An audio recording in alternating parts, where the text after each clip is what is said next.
Artificial intelligence. Is it going to take over the world or make it a better place? You're about to find out.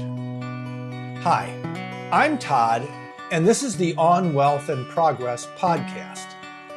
If you're interested in balanced, factually supported commentary for a better future, you've come to the right place.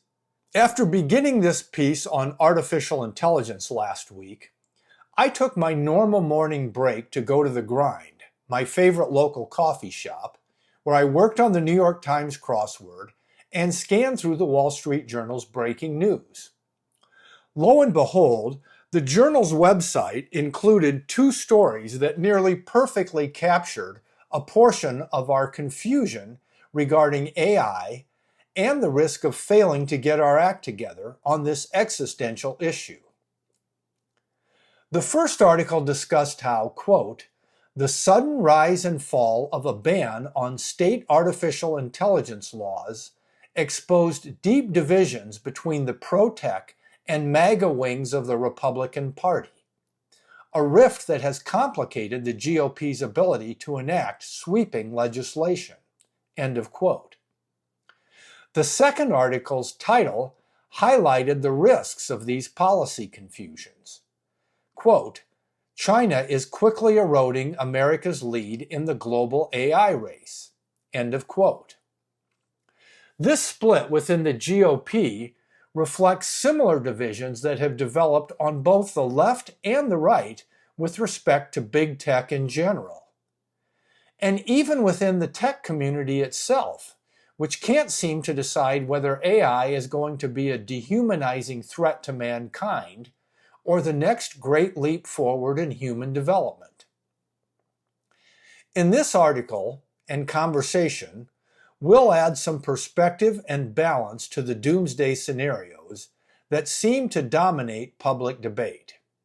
We'll also refocus our discussion on what we can and do know about AI and show that much of the growing bipartisan antipathy towards big tech has been created not by the failures of the tech companies themselves, but rather by the political activists now trying to regulate their way into control over this critically important sector. Let's take a quick break and then come back to discuss these important issues.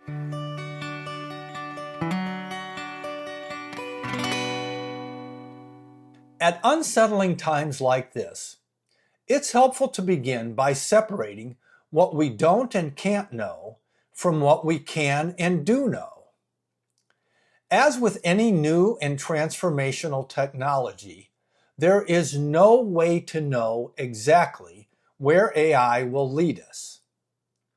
Will it displace more jobs than it creates? Will the emergence of superintelligence dehumanize us in ways that past advancements haven't? Will it become a Terminator-like creature that attacks its creators? There's simply no way to know the answers in advance, which in and of itself creates an unsettling sense of uncertainty that fans flames of doubt and fear, especially given that many of those brandishing these fears are experts who presumably know more than the rest of us. But we need to be careful, lest our natural tendency toward a fear of the unknown causes us to place a greater probability on dire predictions than is warranted. As FDR might have observed, in all probability, the only thing we have to fear is fear itself. He offered these words of encouragement even during a time when some highly esteemed experts like British economist John Maynard Keynes, were beginning to believe, falsely as it turned out, that the Great Depression had pushed our market-oriented economies into a permanent state of dysfunction. Further, at the time FDR was reassuring the country, there was no way of knowing that the worst downturn in a century had already reached bottom. Banking failures, which were the primary domestic cause of the downturn, had already reached their nadir. and the economy was in fact already starting to recover, or already had started to recover. Industrial production had turned the corner the summer before FDR took office. But what FDR could and did know was that during the previous century, we had been through many other downturns, and in each and every case, we had fully recovered and then gone on to even more spectacular heights. Which is to say that, unlike Keynes's expert pessimism, FDR's optimism was at least grounded in historical reality and experience. Likewise, the long arc of human history provides comfort about our ability to not only adjust to AI, but to also deploy it in ways that will ultimately lead us to even higher standards of living. So let's take a moment to offer a counterpoint to all the pessimism. Imagine for a moment that AI becomes one of the most transformative creations in the history of mankind.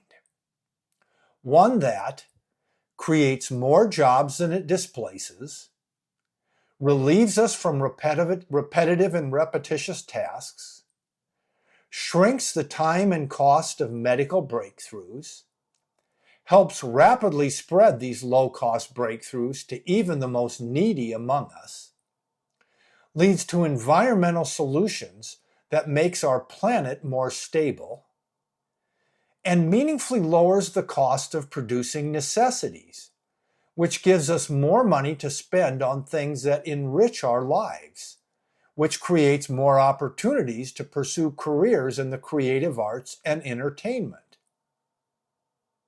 And lest we sell the upside short, let's also imagine that AI not only democratizes access to information even further than it already has been, and to learning, but also affords a new voice of reason that helps many people make better choices about important matters. Now, having accepted the inherent uncertainty of AI, and with a more balanced perspective of the possibilities, let's take a very short break, and then we'll return to what we can and do know, and examine how best to deal with this reality.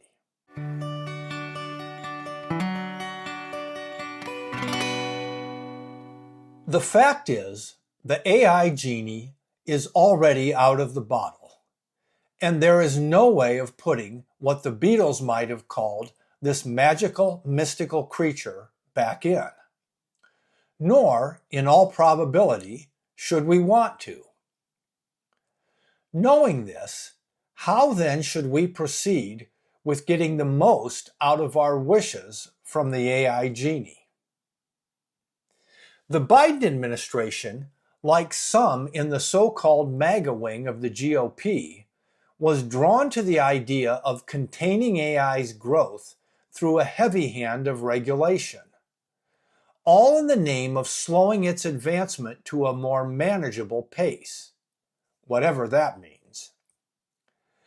As our previous experience with the internet showed, however, these ideas could scarcely be more misguided.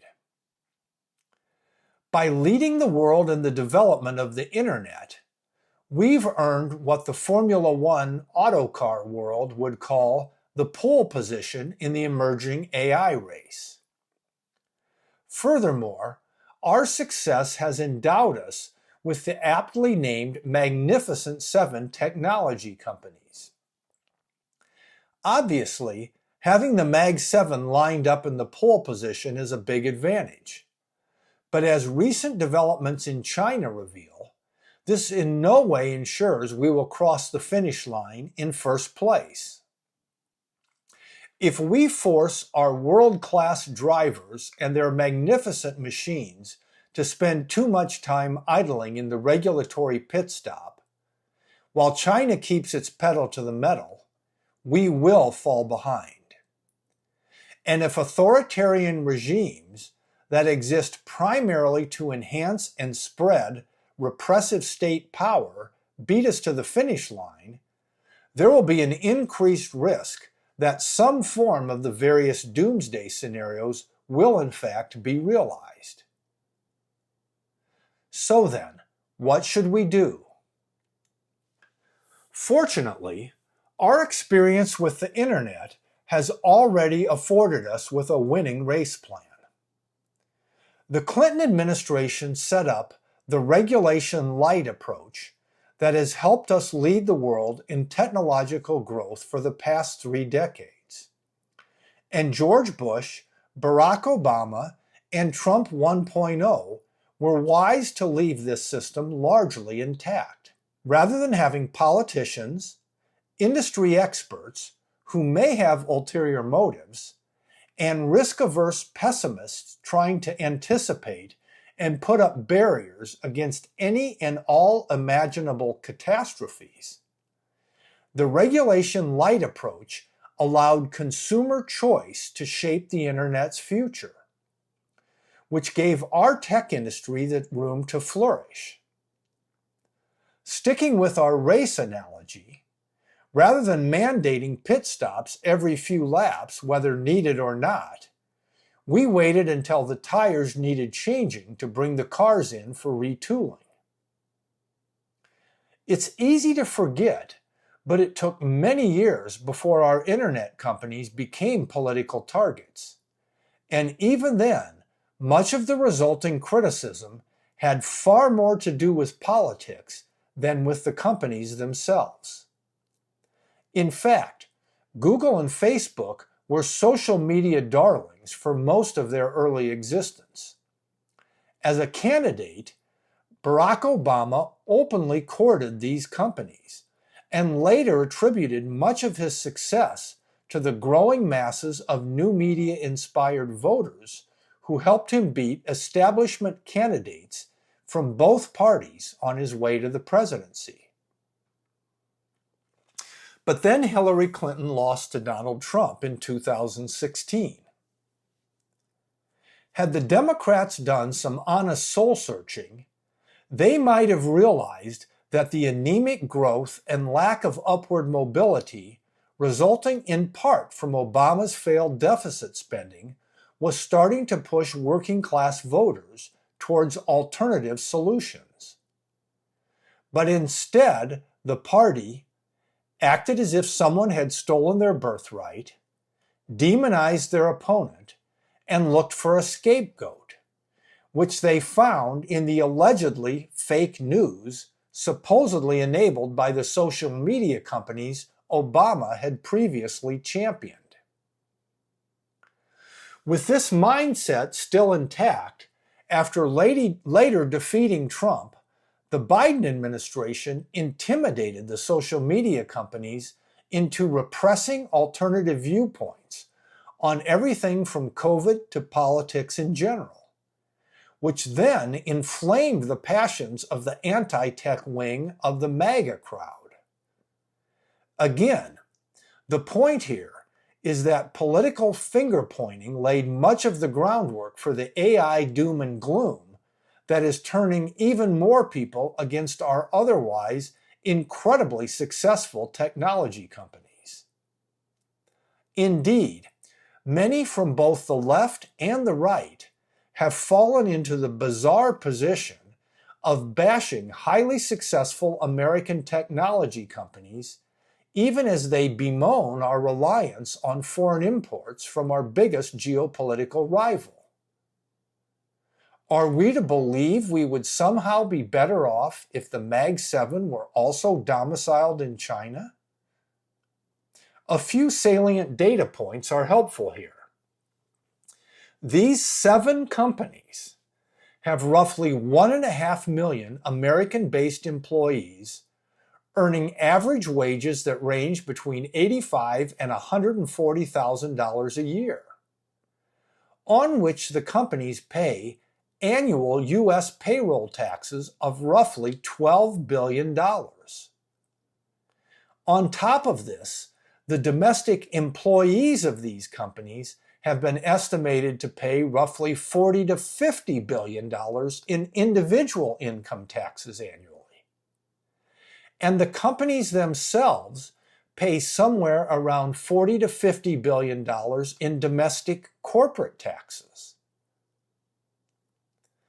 In mid-2004, Fortune magazine reported that the Mag 7 had generated returns of around 45% a year over the previous 5 years, as compared to just 13% for the S&P 500 as a whole, which includes the Mag 7.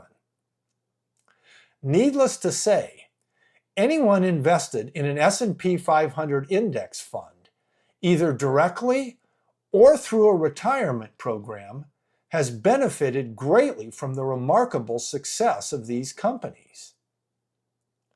Suffice to say, the Mag 7 has been critical in creating upward mobility, funding social welfare programs, and ensuring our safety.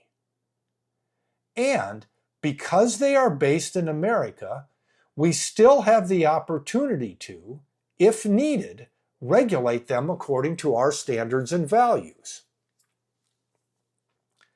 The benefits of our regulation-lite model are also highlighted by comparison to Europe's heavy-handed approach. As a recent Wall Street Journal article pointed out, Europe has a larger population than the US, similar levels of education, and accounts for over 20% of global GDP. But only 4 of the top 50 tech companies in the world are headquartered in Europe. This helps explain Europe's stagnant economic growth, looming problems with social safety nets, and their inability to fund their own defense. Finally, and contrary to popular assumption, it's also important to point out that a light touch of government regulation does not mean no regulation. In fact, far from it. Let's take another quick break, and then we'll come back to discuss this important point.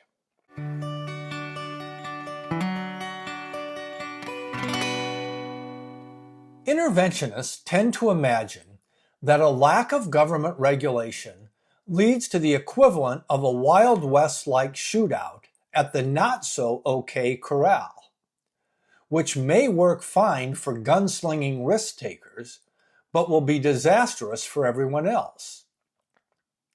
But in fact, the market's consumer choice provides by far the best and most effective regulation.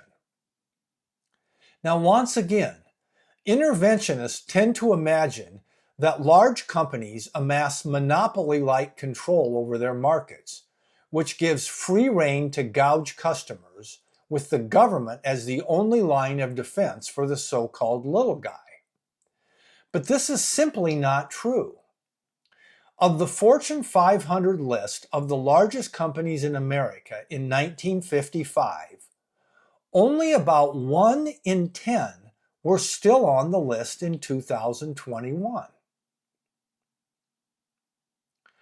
Warren Buffett likes to say, it takes a lifetime to build a reputation and a moment to lose it.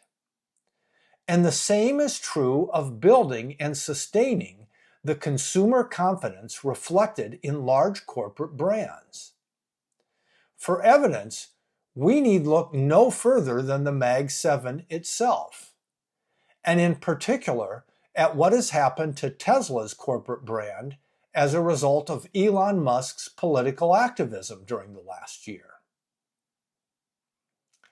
And even in the isolated cases where customer preference creates what we might call a natural monopoly, the market itself provides the best check on a company's powers. Once again, we need look no further back in history than the Mag 7.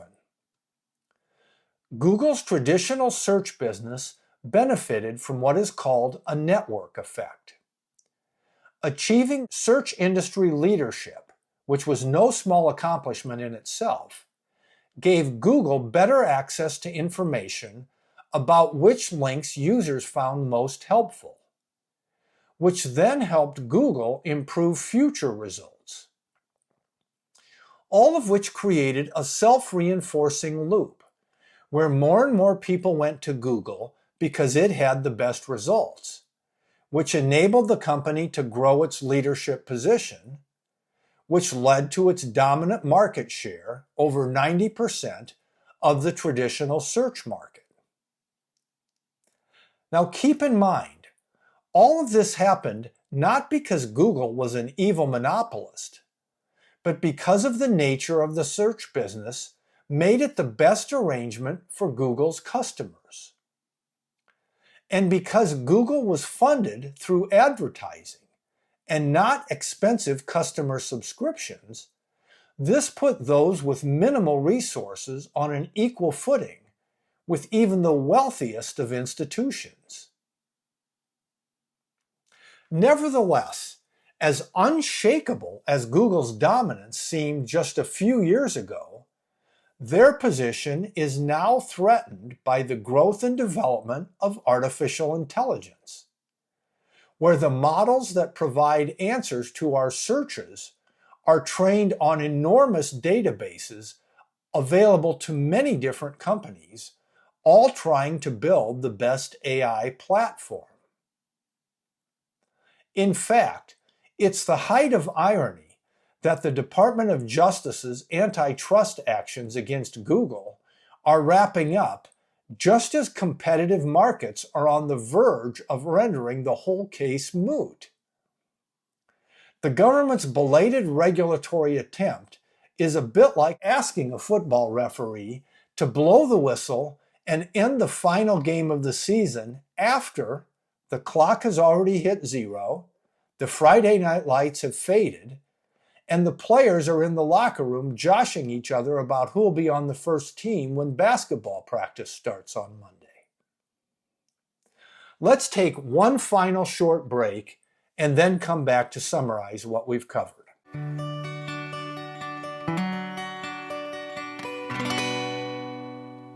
To summarize, while there's no way of knowing exactly where AI will lead us, the long arc of human history affords far more reason for optimism than for pessimism. Rather than ceding control to political operatives who have caused many of the issues they would now like to regulate, we will be far better off if our AI future is guided by consumer choice in a manner that is capable of unleashing a new era of upward mobility and protection from authoritarian repression, both abroad and at home. Today, we face many important challenges, like what to do about AI, but none that are greater than those we have overcome time and again throughout our storied history. Here's to hoping your day is as bright as America's future.